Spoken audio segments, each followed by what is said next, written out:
Vamos a escuchar en este momento al profesor Nelson Chiti Larroche.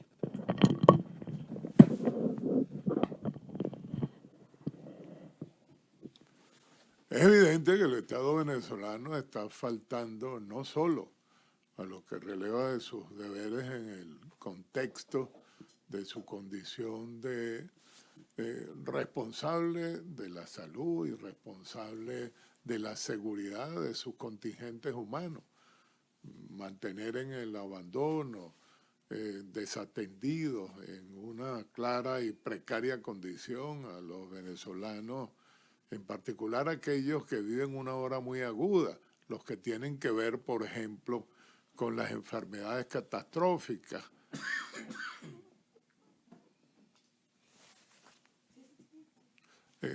Ellos, no, parece que no. Ah, perdón, escúchenme. Bueno, el Estado venezolano no está haciendo lo que de él se espera.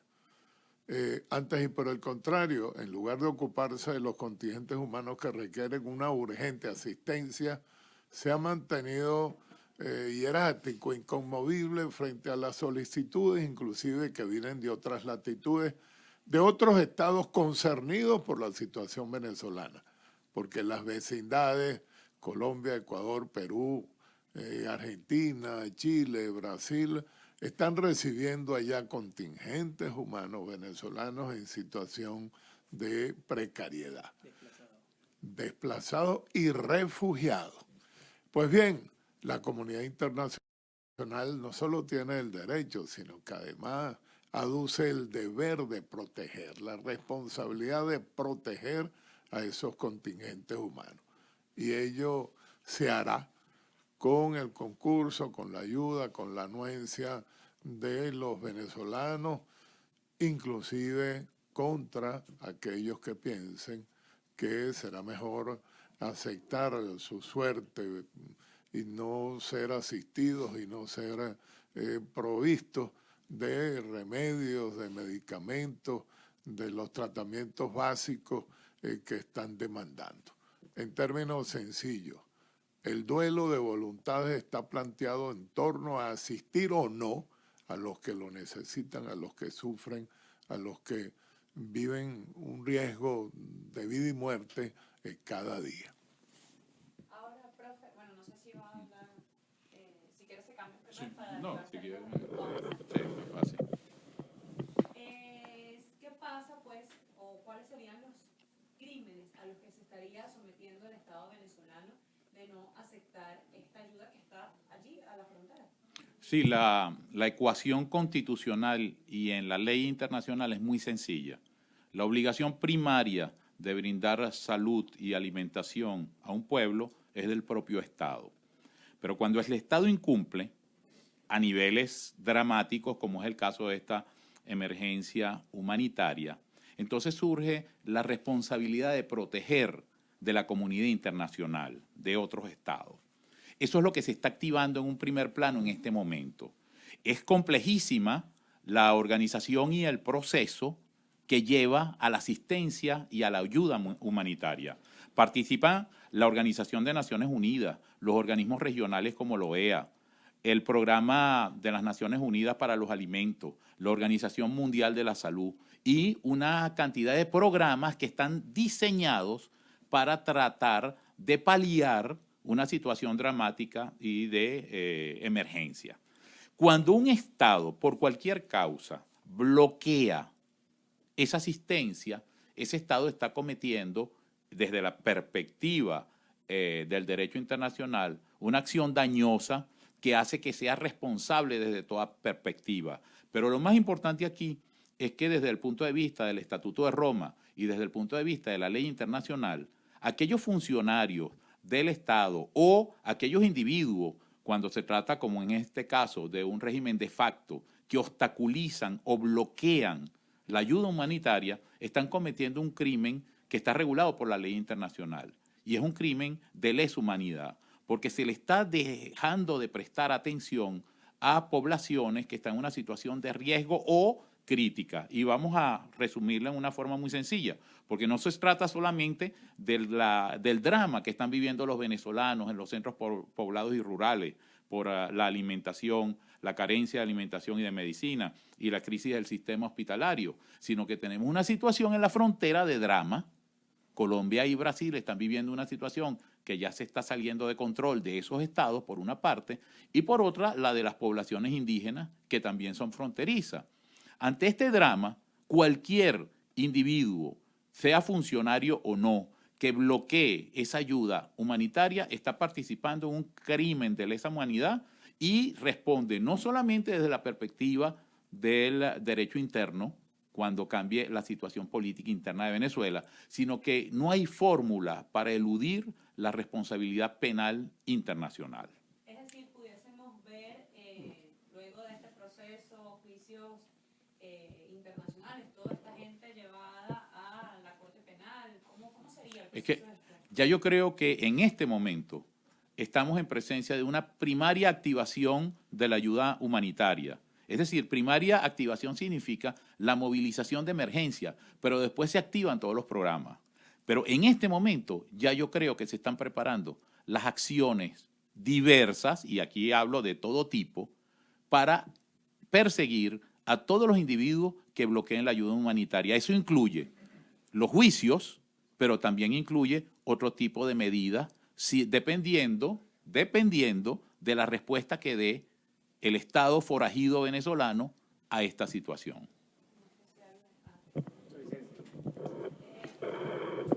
¿Qué pasa o cómo sería pues el escenario del 23, por ejemplo, si llega antes o después, en la frontera con respecto a la Fuerza Armada? Pues ya vemos que el proceso sería de juicios, pero ¿podría entrar una coalición militar? ¿Cómo sería ese proceso? ¿Cómo hacerle entender a la gente más o menos cómo sería el escenario y a qué se enfrenta?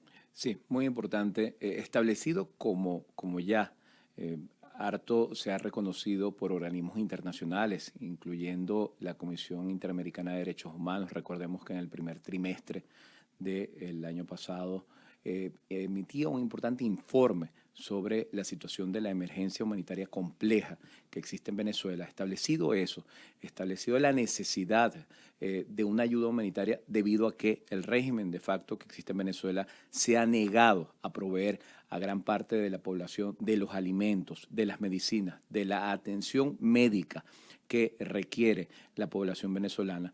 Establecido la necesidad de ayuda humanitaria, bueno, nos llega un 23 de febrero de 2019. 23 de febrero de 2019, donde por el presidente encargado legítimamente de la República, el ciudadano Juan Guaidó, pues se ha previsto el inicio de la entrada de esa ayuda humanitaria.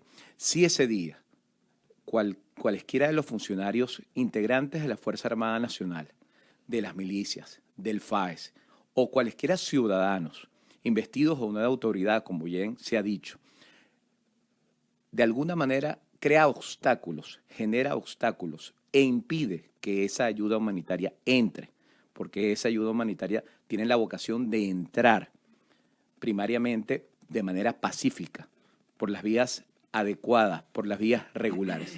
Si impide a que se ingrese esa ayuda humanitaria, bueno, precisamente el principio de responsabilidad de proteger, este concepto importante que ha sido pues desarrollado por la doctrina de la Organización de Naciones Unidas desde el año 2002 en diversos casos, en diversos países, el principio de responsabilidad de proteger habilita a organismos internacionales, pero también habilita a otros estados, miembros de la comunidad internacional, en el ámbito de esa responsabilidad, a prestar cualquier tipo de cooperación, no solamente logística, no solamente económica, que ya le estamos viendo, que se ha articulado especialmente en la zona de Colombia y en la zona de Brasil, ya se está también trabajando en ello, sino también a cualquier tipo de asistencia desde el punto de vista militar, pero no desde el punto de vista militar como usualmente se trata de recrear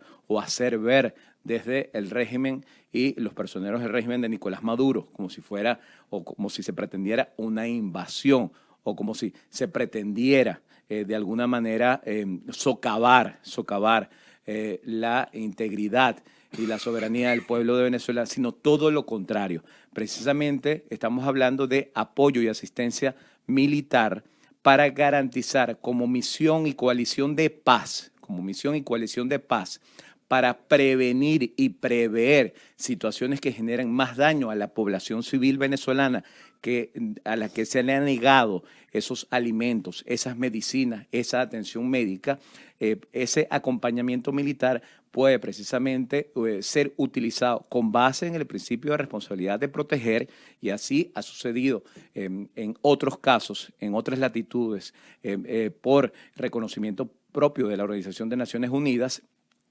Puede hacerlo desde el punto de vista militar, no solamente la Organización de Naciones Unidas y otros organismos internacionales que ya se han mencionado, que están trabajando en este tejido complejo que es la ayuda humanitaria, sino también lo pueden hacer coaliciones multinacionales que voluntariamente ofrezcan su ayuda, su cooperación, pero en el sentido de coaliciones militares de paz. Coaliciones militares de paz que lo que van es a tratar de buscarle una solución a el ingreso a la ayuda humanitaria para que ella pueda llegar a la población venezolana a través de efectos disuasivos, a través de distintas técnicas que buscan no la guerra, sino la paz, que buscan de alguna manera colmar una necesidad de una población, de una nación determinada ante la irresponsabilidad de un Estado forajido y un gobierno de facto como el que encarna Nicolás Maduro.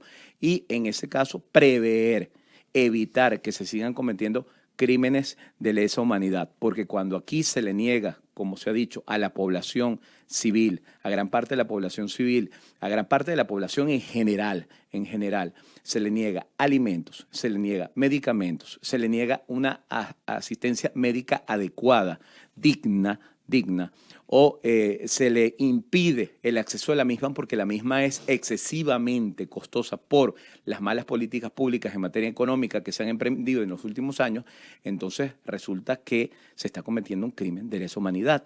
La comunidad internacional, y esto es lo que es parte de la base del principio de responsabilidad de proteger, no puede quedarse de brazos cruzados frente a eso. La comunidad internacional debe intervenir para que ese crimen de lesa humanidad en la forma de exterminio, precisamente conforme al artículo 7 del Tratado de Roma, que crea la Corte Penal Internacional, se evite, deje de seguirse cometiendo, cese la ocurrencia de ese crimen grave que se está cometiendo contra la población venezolana y además habilita, como ya se ha dicho posteriormente, a que en su momento y a través de los canales establecidos en la jurisdicción penal internacional se establezcan los procedimientos, se abran los juicios y los procesos correspondientes para establecer las responsabilidades individuales de el régimen de Nicolás Maduro, empezando por el propio Nicolás Maduro y toda aquella persona,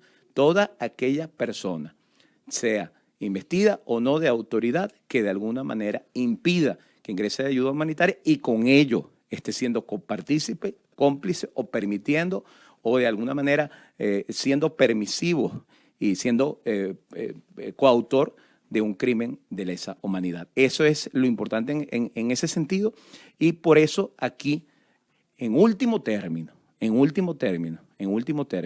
sí, definitivamente este régimen de Nicolás Maduro impide, bloquea por todas las vías el ingreso de esa ayuda, bueno, el principio de responsabilidad de proteger, este concepto importante al que ha llegado el derecho internacional humanitario, ese principio importante habilitaría pues entonces a esas acciones de otro tipo, a ese apoyo de otro tipo, pero siempre resaltando que se trata de coaliciones internacionales militares de paz que lo que harían es coadyuvar, ayudar. Son misiones para la paz, no misiones para la guerra. Pudiésemos decir entonces que la ayuda humanitaria entra porque entra. Porque tiene que entrar, porque es un derecho que tienen los venezolanos a ello y porque es un derecho que además tiene la comunidad internacional de justamente proteger. O sea que hay un doble derecho en ese sentido, ¿no? Y el derecho en todas sus formas es imperativo, además atributivo. O sea que los venezolanos lo pueden reclamar y que hay una responsabilidad además que es individual y que nadie puede alegar órdenes superiores. O sea, nadie puede decir que recibió una orden de no dejar pasar la ayuda humanitaria. O sea, la ayuda humanitaria tiene que entrar. Y por eso el exhorto de la Cátedra de Derecho Constitucional es a crear esa conciencia necesaria precisamente en todos los funcionarios que puedan estar y que puedan estar siendo ordenados para no dejar pasar esta ayuda humanitaria, para que precisamente sobre la base de la no violencia activa hagan posible la ayuda humanitaria, que es una necesidad además de la población que está sufriendo consecuencias gravísimas, digamos, de la falta de alimentos, de la falta de medicinas, que según la Federación de Farmacéuticas de Venezuela llega al 85% de los medicamentos, o sea que de cada 100 medicamentos solo se consiguen 15 medicamentos, y lo vemos en el hambre, pues, y en la hambruna que se ha desatado en la sociedad venezolana. Oye, hay que hacer también un llamado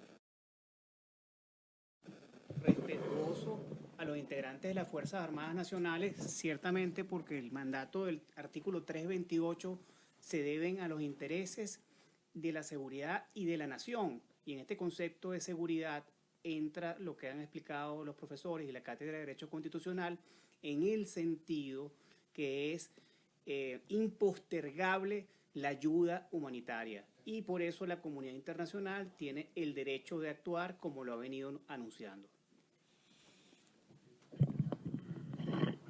Bien, escuchaba entonces esa declaración, el pronunciamiento de los profesores integrantes de la Cátedra de Derecho Constitucional, exhortando una vez más a los efectivos de la Fuerza Armada y cualquier funcionario que están en el deber de aceptar, pues, y colaborar en el proceso de ayuda, la entrega de la ayuda humanitaria que se encuentra en las fronteras venezolanas, y por supuesto también avalados en el derecho internacional humanitario, que le da, pues, esta habilidad o la posibilidad a las naciones de colaborar cuando las poblaciones de otros países se encuentran en riesgo. Desde Caracas, Venezuela, Ana Rodríguez Brazón para BPI TV. Esta transmisión es una presentación de Salvador Peluquería. Visítanos en Maracaibo, Ciudad Ojeda, Acarigua, Santa Bárbara del Zulia, Paraguaná, Panamá, República Dominicana, Miami, Curazao y próximamente en Italia. Only for Men. Centro San Ignacio, nivel Blandín, Caracas. Tranquility at Doral, Salón and Spa. Estamos ubicados en la 9566 Northwest, calle 41 del Doral, Miami.